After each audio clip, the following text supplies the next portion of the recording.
Saudi अरब का kidney transplant से मुताल्लिक Ahsan इक़दाम। Saudi अरब ने गुर्दों की पेवंदकारी के मसाइल से निपटने के लिए एक नया इनकलाबी प्रोग्राम शुरू कर दिया है, जिसके तहत गुर्दों का तबादला खानदानों के अंदर किया जाएगा।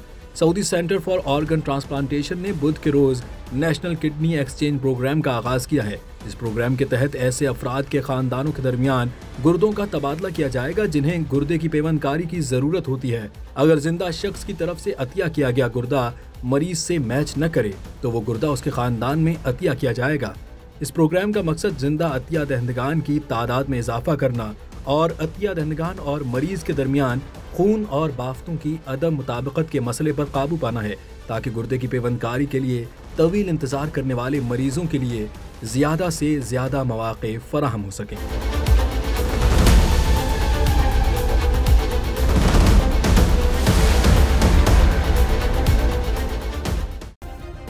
सब्सक्राइब करें और बेल दबाएं ताकि कोई खबर रह न जाए।